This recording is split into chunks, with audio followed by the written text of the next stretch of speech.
Hey party people, welcome to my geek review of Uncharted 3.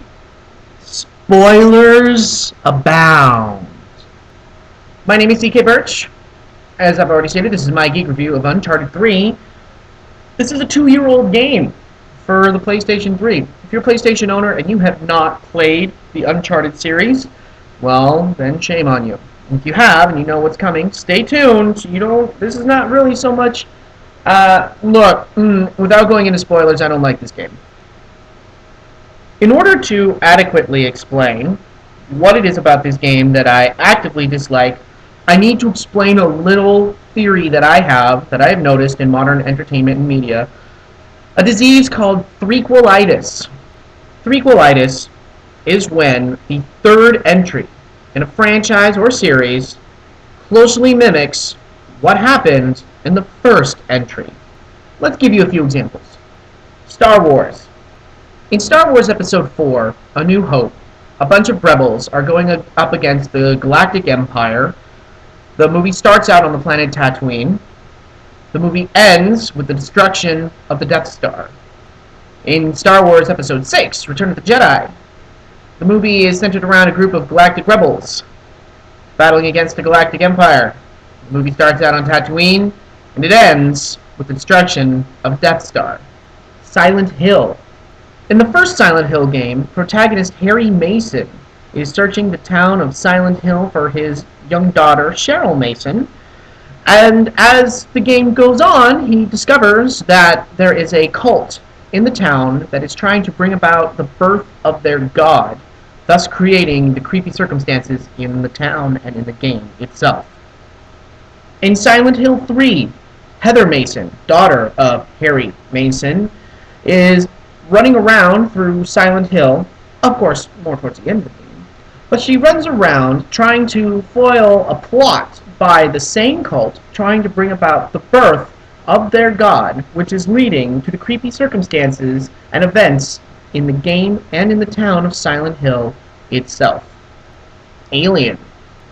In the first Alien film, a group of travelers in space are trying to escape the wrath of an alien xenomorph that is quietly hunting and stalking them and killing them one by one.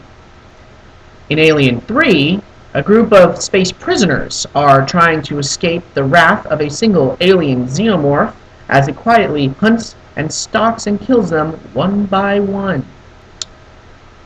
Toy Story. In Toy Story 1, Andy is getting ready to move, and the toys are desperately trying to not get left behind. In Toy Story 3, Andy is packing up and getting ready to go to college, and the toys are desperately trying to not get left behind. And finally, bringing us full circle to the genre that we are examining today, Indiana Jones. In Raiders of the Lost Ark, Indiana Jones is racing against time to collect a Christian artifact and prevent it from falling into the hands of the Nazis. In Indiana Jones and the Last Crusade, Indiana Jones is racing against time to collect a Christian artifact and prevent it from landing into the hands of the Nazis. So what does threequelitis have to do with Uncharted 3? Well, let's examine. So with threequelitis, what generally happens is this. The first entry comes out of the franchise and it's popular. The second entry comes out and it's either popular or it is widely criticized. And then the third entry comes out and for whatever reason the creators are like, let's do something that is a little bit closer to the original, as the sequel generally strays a bit from the formula established by the first film. In the examples given, most of them had popular second entries, with a few exceptions, of course, but they all came out with an initial entry, and then a second entry, which strayed from formula but held true to the series in general, and then came out with a third entry that closely mirrored what happened in the first entry. Why is this? Why do creators want to go back to that first entry so bad after having a second entry which may or may not, arguably, have done something different and yet better at the same time? Well, I don't know. Here's the thing. If you have an entry in a series Second, if your sequel does just as well as the first, why go back? Well, because I think that sometimes creators go, I don't have anything for this.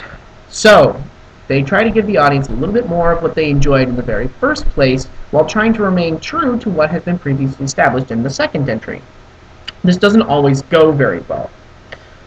For example, I really like Alien 3. Not a lot of people did. That was rife with awkward behind-the-scenes tension, to put it mildly. And the product that came out garnered mixed reviews, even though they were kind of going back to the original concept and straying from what James Cameron had done with his massive militaristic shooter, Aliens.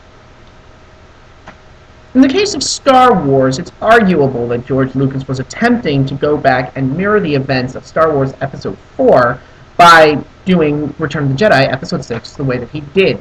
There's a laughable, well, it's not laughable. I truly, actually, genuinely can buy into the Star Wars ring theory and that George Lucas set up everything in his series intentionally. Intentionally. But he's a poor writer. Silent Hill 1 and 3. Now, this was a bit of an oddity, as the second Silent Hill game was a completely, radically different story with completely different protagonists that had nothing to do with the original game. So, Silent Hill 3's decision to go back and revisit the story of Silent Hill 1 was a little bit mind-boggling, but, ultimately I feel like the execution of the game was on point. Even if the story itself wasn't very well written, the game itself is playable and it's scary as fuck. So, that gets a pass in my book. Toy Story 3 was incredibly dark and depressing, and I didn't like it, and maybe I'll do a My Geek review and go more in depth and in detail as to why. But holy shit, the second film was so good, and then the third one was just depressing. So no, thank you. And then we come to Indiana Jones, which then, again, comes back to Uncharted 3. In Indiana Jones, they wanted to go back and revisit the success of Raiders after the Temple of Doom kind of made people squeamish, and they didn't really like it so much. Personally, I think that Temple of Doom is the best of the Indiana Jones franchise, possibly because it takes as many risks as it does, and it straddles the line between really dark plot and laughably absurd humor. But as an adventure film, it works on all levels. It's threadbare as a story, and the characters could be a little bit grating, but as a piece of entertainment, it's fantastic. It's literally right up there with Raiders, and I like Temple just a little bit more simply because of how different it is. But then we get into Indiana Jones and the Last Crusade, in which Spielberg and Lucas decided to pussy out and make another Raiders of the Lost Ark, basically down plot point for plot point, in which in both Raiders and in Last Crusade, it didn't matter whether or not the Nazis actually got their hand on said Christian artifact, it would have destroyed them anyway. Because, if you remember, in Raiders, opening up the Ark killed everyone. And in Last Crusade, they couldn't take the Grail past the Great Seal inside the temple. So, no matter what Indiana Jones did, his actions were superfluous and didn't matter. Whereas in Temple of Doom, he actively fought to save the Sankara stones and to bring the stone back to the people of the village who had their children kidnapped and stolen. So, in essence, Temple of Doom is really the only Indiana Jones film in which Indiana Jones' actions actually propelled the plot forward. Oh, I'm sorry. I'm in the middle of a rant, and there goes my lo-fi camera. I apologize. So, Indiana Jones and the Temple of Doom is arguably the only Indiana Jones film where what he does actually matters in the basic plot and grand scheme of the film. This takes us to Uncharted 3. Now, I'm assuming that you know about Uncharted 3, so I'm not going to get into the particulars, and I'm not going to recount the entirety of the plot, face-to-face, camera-to-camera, especially since, my camera's all laggy right now, and I can go like this, and then it happens a second later. But, for the most part, it starts off with a flashback sequence where Nathan Drake is shown as a 15-year-old boy in Cartagena, in which he is going to go steal said ring from a Sir Francis Drake exhibit in a museum. Well, it turns out that Sully, his mentor, is also working for a shadowy group of people who also want said ring. And also a small device that when you put the ring into, it decodes a particular group of lettering that Sir Francis Drake left on a map. So, needless to say, Drake gets into trouble, Sully has to rescue him, they all get away, and then, oh look, it's back, my cam's back, let's see how long this lasts. And then we flash forward 20 years later, where Drake is finally flushing out said secret group by offering to sell them the ring. Now, this is where the first of the problems of the game begins, because inherently, what we know from the first game, Drake's Fortune, I can remember all the names of the games and the details. I'm a huge Uncharted fan. Fuck you. From what we know of the first game, Drake was obsessed with finding Sir Francis Drake's treasure, which, if you remember, inscribed on the ring, on the interior of the ring itself, are coordinates for him to go and dig up Sir Francis Drake's coffin underwater, which allowed him to get the location of the island where El Dorado was. That was the basic point of the game. But there is a scene in the middle of Drake's Fortune where Drake finds Drake. I just wanted to say that. Nathan Drake finds the body of Sir Francis Drake, and he finds that Sir Francis Drake never actually made it to El Dorado. Well, at least at that point in time, so he thought. So, dejected, Drake takes the ring off, which he's had around his neck for years and years. He takes the ring off and he leaves it with Drake, or dead Drake, and then he walks away. Now, here's the thing. Elena, who we meet for the first time in Drake's Fortune, saves the ring and then gives it back to Drake, which is good that she did that because that ring is integral to the plot of Drake's deception. So, let's review. Drake's ring, when Nathan Drake found it at the age of 15, unlocks a secret decoder which allows you to read a script on Sir Francis Drake's map, which will lead to a treasure that Sir Francis Drake actively worked to hide. And Drake had an idea. He knew this. Young Drake knew this. And so that's what he was after. He was trying to figure out, Sir Francis Drake's pathways into the Middle East to the city, the Aram of the Pillars. But, according to Drake's Fortune, he was using it to find El Dorado. He was using the coordinates on here to find El Dorado, and he was so dejected that he was willing to leave the ring with Sir Francis Drake's dead body.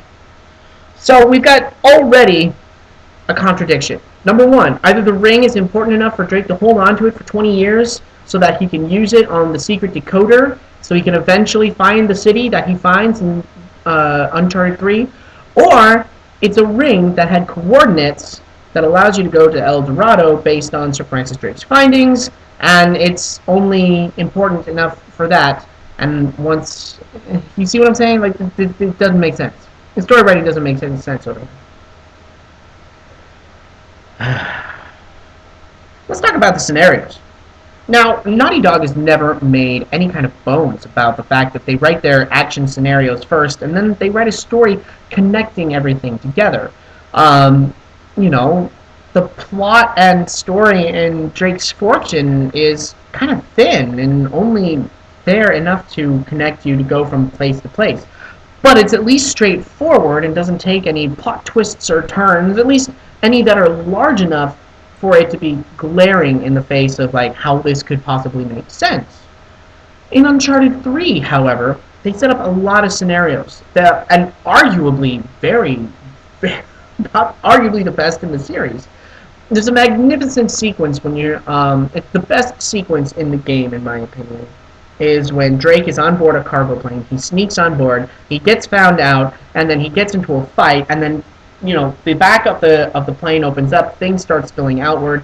He's literally hanging on by a thread, trying to get back into the plane. The plane explodes, and he has to get this parachute to open up on a piece of cargo before everything crashes and he dies. I just butchered the description of that thrilling, amazing sequence, which literally gets my blood pumping every single time I play it. But that's a great example of when Naughty Dog does something right, when it connects everything together, because Drake was using that cargo plane to get out to where he needed to go. And then there's the ocean liner sequence, which is commandeered by a group of pirates, and Drake believes that they've kidnapped Sully and that they're holding him on board the ocean liner. It turns out that Sully wasn't on the ocean liner at all, and it was just one big fake out in order to get Drake away from whatever's going on with the secret society business that's going on. So ultimately, it accomplishes nothing in the story. It's just there to exist, to be something for you to play. It does nothing for the story. In fact, if this is the story right here, here is the ocean liner sequence over here. Where the story's going, and Drake goes, I'm over here, and then you finally come back to the story. Now, is it fun? Yes. Is it thrilling? Absolutely. Does it serve the game in any way, shape, or form? No, it fucking doesn't. And that aggravated me so much when I played it the first time. There's a lot in this game that aggravated me. A lot. And it's sad because this is a great game series that was gaining momentum, and just ground to a halt with this entry in the franchise.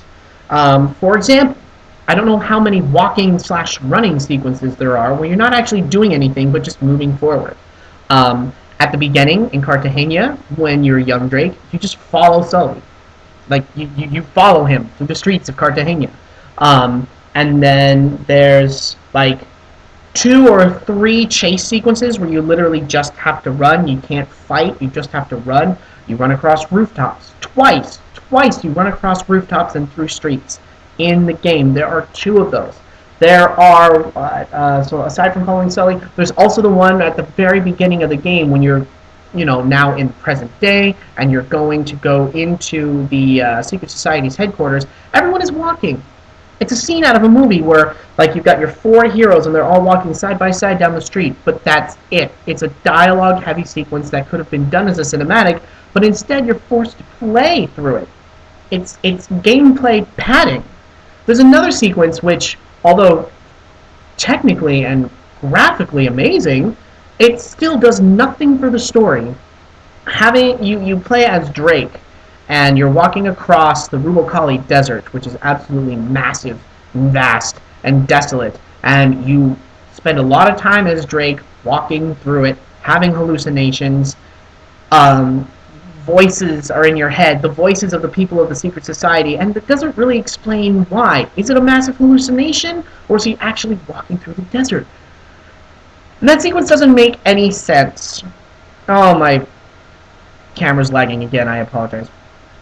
The sequence doesn't make any sense simply for the fact that you're just walking, you're not doing anything. There is no point to it aside from crossing the desert, which could have been easily handled again in a cutscene. I don't want to play a video game in order to play a cutscene. I want to play a video game in order to play a video game. Now, if there is a point to me walking and exploring an area, that is one thing. If I am literally just walking across a desert, why have you got me doing that? There's another part where Drake is, he's hit in the neck with a hallucination drug that that was established previously in the game as the Secret Society's drug for controlling other people. So then you have to run through, oh god, I don't remember the name of the city. It's like Middle Eastern. It's not Iraq. It's not Iran. Damn. I've got notes. I've got notes, but then that detail just escaped me. I'm sorry. But you have to run through Middle Eastern city while you're tripping balls with one of the main villain's voice in your ear, telling you where to go and stuff like that. But there's no point to it. You're just tripping balls and running. There is so many sequences in this game where you're literally just asked to walk or run forward, and that's it. And it doesn't serve anything other than to extend the game itself. And that to me is a huge misstep, because in an adventure game, exploring an area, walking around an area with the purpose of exploring it and figuring out where to go is completely different than just being told, go from point A to point B, just walk forward. Literally, walk forward. That's not exploring. That's not doing anything. It's just an interactive cutscene, and it's bullshit. Where Naughty Dog thought that this would be a good addition to the game eludes me, because you walk forward and that's it?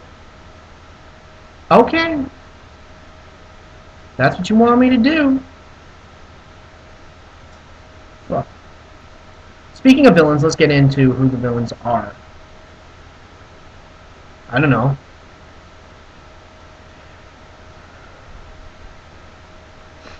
No, seriously, I don't know who the villains are. Catherine Marlowe is the head of the Hermetic Society, Hermetic Order, one of those two. It's very vague and nebulous in the game. And her right hand man is a guy by the name of Talbot. And Talbot is a very mysterious character, always flashing tarot cards and showing off slightly mystical powers, but then it's never explained what they do, or who he is, or how he got them, or what purpose they serve.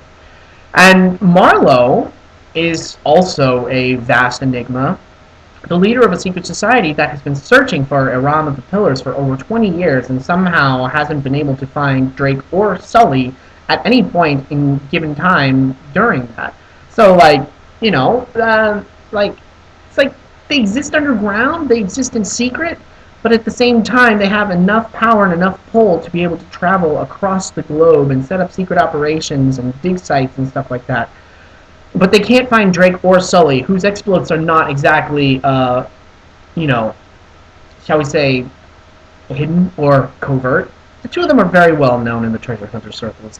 There's no way that 20 years could have passed and the secret order, who has money and power and influence, were unable to track them down or locate them. It's kind of bullshit. It really, really is bullshit. There's a scene where Talbot gets shot. Like, he gets shot by one of the main characters, and you see him fall over and die. But then in the next scene, he comes back up, and everyone's like, how did you do? How did you do that? You just got shot. And it's not explained. Marlowe, for all of her, like, smearing, authoritative power that she has, she's an enigma wrapped up in a mystery, ladled with vagaries, and she serves no purpose to the plot. She's, you know, all-powerful and has access to all kinds of information and is able to stay one step ahead of Drake and Sully. But again, somewhere over the past 20 years, she hasn't been able to track them down. She's the one at the very beginning who was after the ring. And young Drake stole it from her, and she was very unhappy about that. But then she let it be for 20 years. Go figure. I don't care how good Drake and Sully are at staying under the radar. It seems to me that when a secret society has a secret base underneath London, accessed via old London sewers, when they have that kind of money, and the kind of money and power where they're able to get maps and pathways to, you know, all sorts of ancient dig sites and stuff like that, what's presented in the game as this massively powerful secret order, when that is given to us as information, it doesn't make any sense that this is the first time in 20 years where they've finally been able to catch up to Drake and Sully. And it's presented that way, that this is the first time.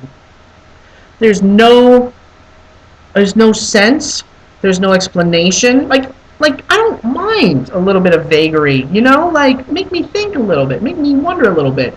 But don't just give me nothing. When we're in their headquarters, we see all their treasures, and we see all their collections, and we see everything related to, you know, what they've done over the years, archaeologically speaking. So we know for a fact that they have the means. But, I mean, like, we know that they are collectors. We know that they are after power. But beyond that, nothing is given to us. I mean, nothing. And that drives me nuts. In, you know, the first Uncharted, it was very clear. They're after treasure. That's it. And then, you know, one of the minor secondary villains ends up being a guy looking for, like, a weapon. But it's not such a out of left field twist that it doesn't work in the story. In Uncharted 2, you've got Lazarevic, and he is this despot, and he's looking for Shambhala, and he's looking for the secrets of immortality, and he's very driven, he's very one-minded about it, and he will not let anyone get in his way. And he's an excellent villain, not because we know everything about him, there's still some mysteries about him, but we know enough about him to understand that if you get in his way, he will fuck your shit up. These people, the Secret Society, you don't even have a final boss fight with any of them. Yes, there is a fight sequence near the end. It's Drake versus Talbot, but it boils down to a quick time event. And if you're going to give me a boss fight, don't give me a quick time event. I don't want a fucking quick time event for a final boss fight. Granted, the escape from the Aram of the Pillars is a fantastic sequence and graphically impressive, but, you know, like, the final boss fight is a quick time event.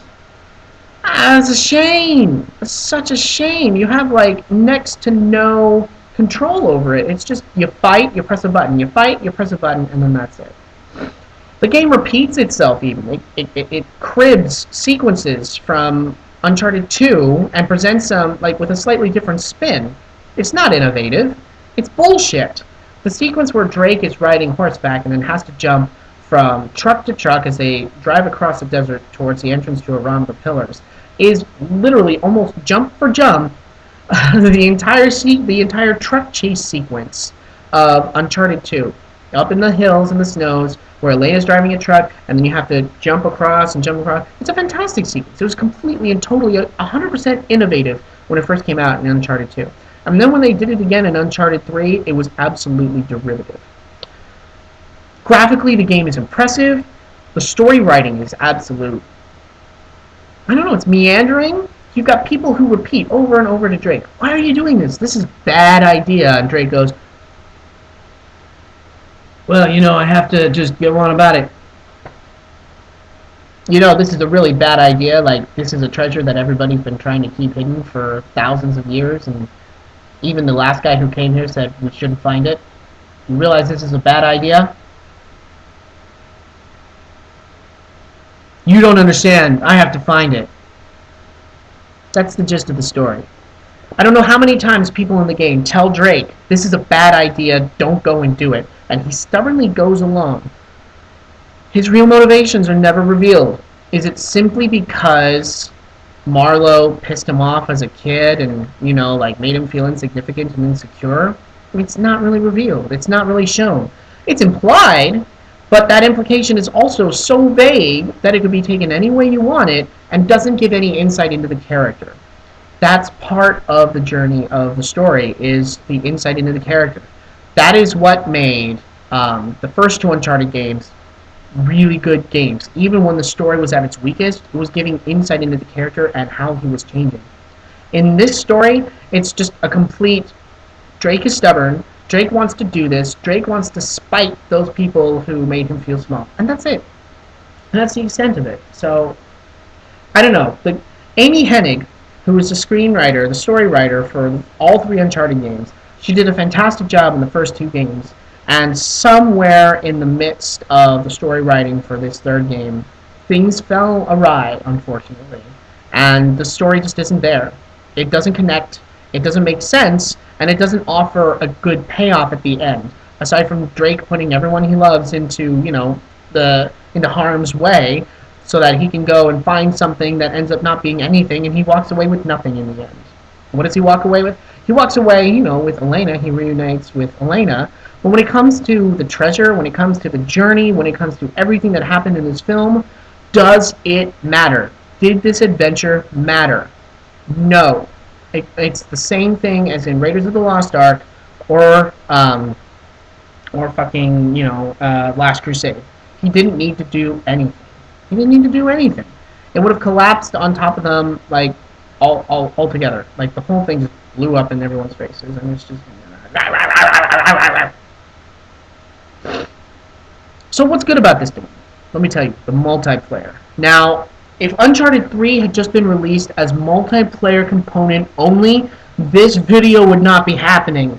In fact, this video would be going in a completely different direction because the multiplayer is stellar. It's very simple. You drop in, you do free-for-all, or you do team-based, or you do a capture the flag type of event, or you do a 3-on-3 event. It's wonderful for the customization options. It's wonderful for the leveling up options. I mean, 2 years on now, game players who play the multiplayer still have totally made a Call of Duty out of it, where they're like so like dedicated and on point and they've mastered all the different ways of killing people. And me, I'm a little bit more casual, so every time I try to go back in now, like after a month or so of not playing it, I get my ass handed to me. So it's not as enjoyable as it used to be, unfortunately, because people have mastered it and they've totally turned it into like Major League Gaming and shit like that. But had the multiplayer component been released as Uncharted 3, like subtitle it Uncharted 3 Mercenaries or something like that, it would have been a much better game. The co-op mode is fantastic. There's an adventure where you can play as Drake and as Sully.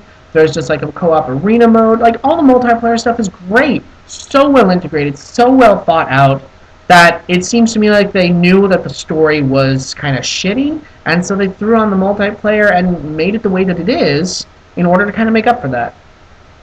And it's really hard to praise the multiplayer aspect of the game enough. I mean, Naughty Dog even released the multiplayer aspect of it as a free download, I believe, at the late point of last year.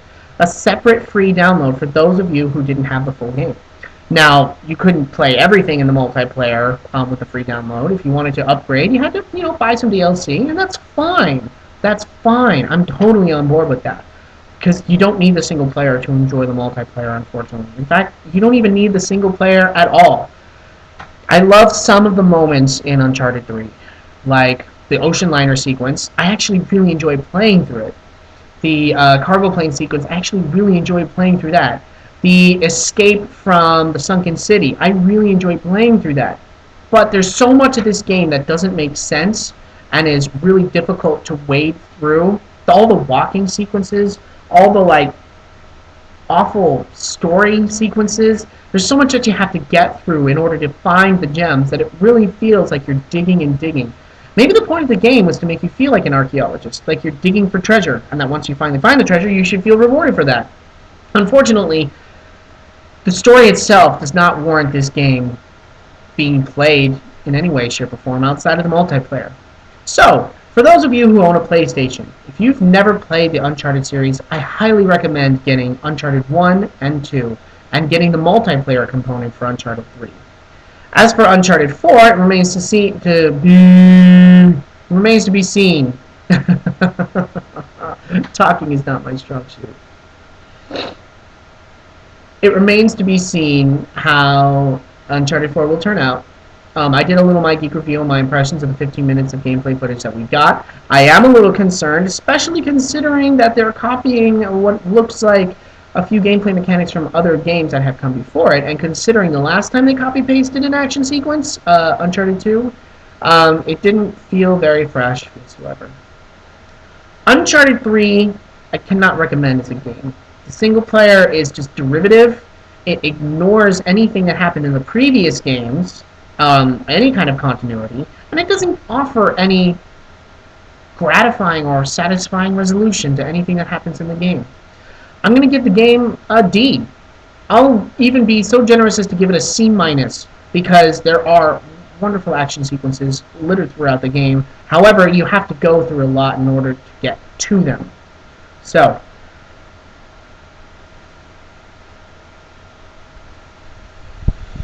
yeah, I can't stand this game at all.